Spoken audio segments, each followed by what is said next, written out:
Hey, so here we are, friends. Just a couple weeks away from Christmas. I wonder how you're doing.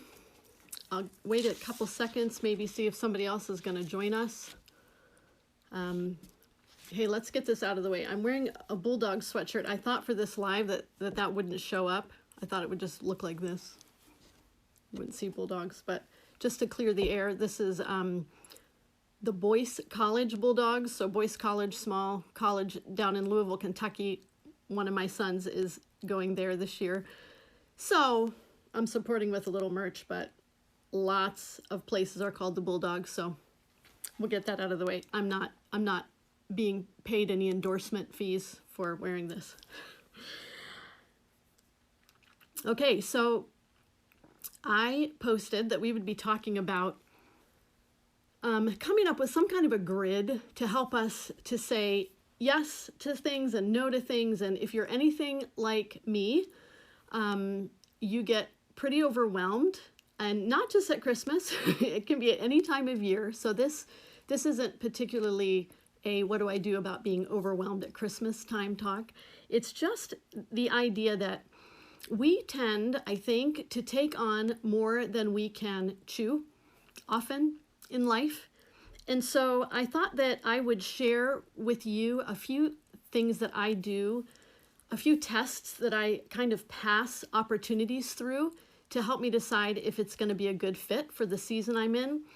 I am not sharing this with you because I do it right all the time. I'm sharing it with you because I'd like to do better also, but I'm hoping that some of these ideas will be helpful, especially to you as a younger mom, but even to those of us who are middle-aged, have some older kids in our homes, and still need to learn to say no. And I happen to be in the category of a people-pleasing extrovert, so sometimes saying no feels really, really hard because I want people to be happy, and I love to be out of my house and around people. So sometimes it can be hard to pick. Okay, so I came up with a few tests, and we're not going to get super deep and philosophical here. We're not going to go into things like prioritizing home and things like that. I don't want to do that right now. I just want it to be some quick shots for you in the arm to help you think through what's happening for you. So the first test I came up with was the margin test. If you say yes to this particular opportunity, whatever it is, will it still allow any margin in your life for the unexpected? Aunt Bertha gets sick and you need to take care of her dogs. I don't know. Will you be able to help her like you feel you should be able to as her loving niece? Somebody gets sick at church and you need to cover their Sunday school one time. So are you locking yourself into any activities that allow you absolutely no margin for flex? If someone presents an opportunity and you think, wow, that sounds really good, also think, is it going to be such a commitment that along with everything else I have to do with homeschooling and taking care of my home and actually having a relationship with my husband or wife, whatever, is it going to allow you not any margin for that? And if so, you might want to rethink it because that margin gets filled very fast. So first test is a margin test. Second test is, I'm going to call it the family test. Before I say yes to almost anything, even things that seem kind of small and inconsequential, I usually say, I'm going to check with Scott. Okay, so Scott's my husband. I might be talking to some moms here who are not married. We might have some single parents here. So if that is your situation and you don't have a spouse to bounce things off of, somebody significant in your life who knows you well, who knows all that you have going on, who can give you and from whom you'll accept, I don't think you should do that. Or sure, that sounds like a great opportunity. So the family test. So for me, that's my husband, Scott. And I get presented with an opportunity and I usually say, hey, Scott, what do you think? And he's honest with me. And the flip side of that is I don't punish him for being honest with me, even if it's something I'd really like to do. If he says it doesn't seem like it will be great right now, I feel like you're pretty busy already, then I'm going to honor that and take that as maybe a word from the Lord that I need to step back and reconsider. Now, he isn't authoritarian about it. He isn't mean about it, but I want his honest opinion. And here's another thing. Along with the family test, if you have children who are old enough to think through this and who are brave enough to speak to you, sit down with them and say, hey, I've been presented this opportunity.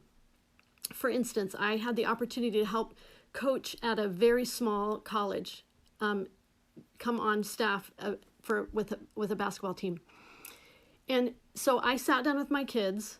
I had already done it a couple years, but I was wondering if it was wearing on them. So I sat us all down and said, how do you guys feel? Do you like it that mom does this? Is this fun for you that I'm involved, or does it feel like it's taking me from you? And they all said, no, we really like it. It's fun. So I took that as, okay, I'm going to recommit for these months of this season. So margin test, family test. Third one is, I'm going to call it the 20-year test. You're presented with an opportunity and flash forward 20 years and say, will I regret it if I don't jump on this? If you say, I don't think I'll even remember, maybe that's a question that you can say, maybe I should step back from that. Or if you say, oh my word, if I jump on this opportunity 20 years from now, I know that I'll look back on it and still have so much joy, then let's do it. My husband has the opportunity, was presented with the opportunity to go on a short-term missions trip to India this coming March. I think 20 years from now, we're going to still look back on this trip to India and say, yeah, it was totally worth it. I'm so glad he went. So it passed the 20-year test. So that's just an example to you of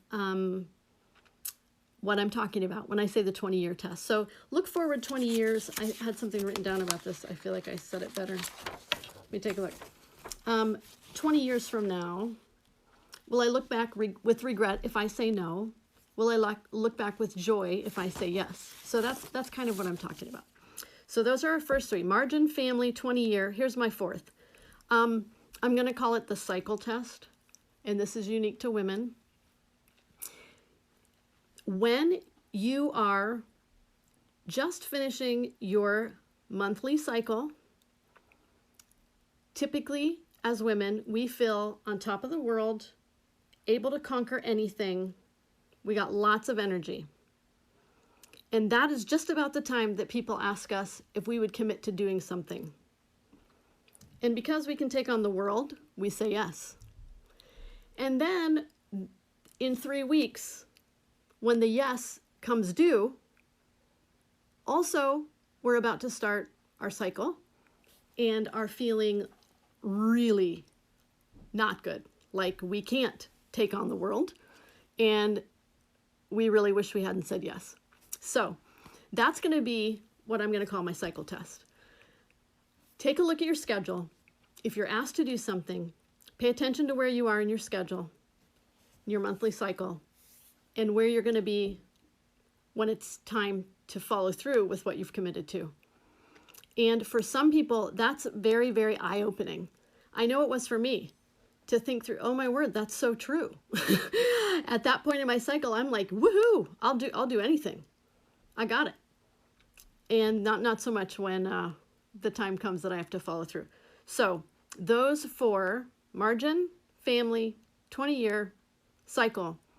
Those are 4 tests that you could put on a grid when someone presents you with an opportunity. Think through that. Okay, so I asked one of my older daughters who's around what she would put if she were making a grid. And she said, what about the fun test? So here's the fun test to her. If someone asks you to do something and it doesn't sound fun, it doesn't sound like anything that would be enjoyable for you to do, don't say yes, because it's not going to be enjoyable later either. So I thought that was really great. And again, there are times we have to do things that aren't fun, right? Like wash laundry and cook every day. Those aren't always fun, and we have to do them. But we're talking about extras. If someone says, hey, I really need your help with this, and you're just like, well, that's not my gifting, that's not anything I ever really want to do, there's no guilt in saying no. You are allowed to say no. You matter. Your voice matters. You're allowed to say no, and just because someone else got themselves into a bind doesn't mean that you have to extricate them. Hopefully, they're part of a bigger community, and there are people that they can reach out to help them, or maybe they need to learn to say no too. But one of my sons loves to say this to me: not my circus, not my monkeys. And that runs through my head often when someone reaches out to me in a panic.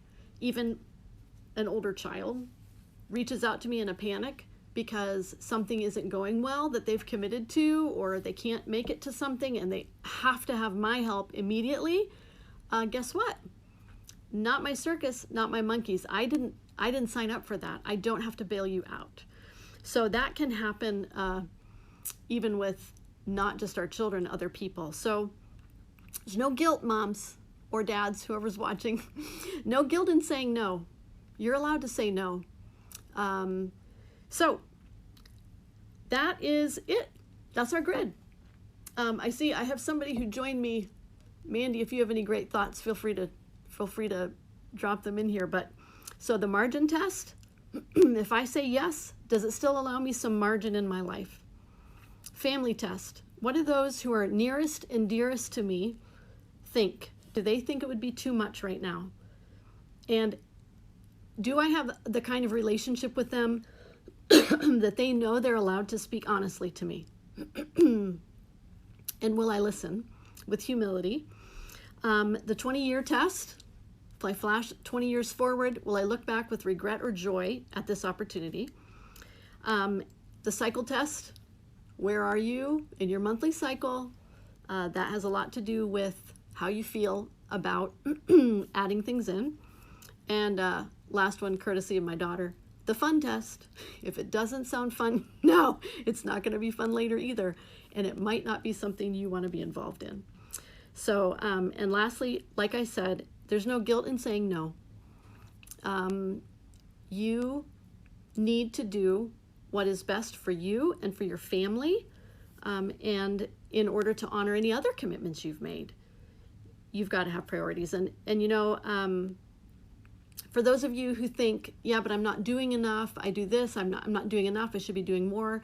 God brought this to my mind as I was jotting down ideas for this. What is it that God says are priorities? What would be on his grid? Well, you know, in Ecclesiastes, at the end of Ecclesiastes, chapter 12, verse 13, it says, Solomon reminds us to fear God and keep his commandments, for that's the whole duty of man. That's what we are supposed to do. Fear God and keep his commands. And then how about Micah 6:8, also in the Old Testament? What does the Lord require of us? To act justly, to love faithfulness, to walk humbly with our God. Those are the things. And so all of these other opportunities, they're wonderful. They can be a blessing, but it's okay to say no if we need to say no. Being extra busy isn't on that list of things that God requires of us. Yay. Okay. Margin test, family test, 20-year test, cycle test, fun test. And hopefully that's a grid for you to think through. I hope that you have a wonderful Christmas season. Mandy, thanks for jumping on. And we will see you sometime in the new year. Bye, everybody.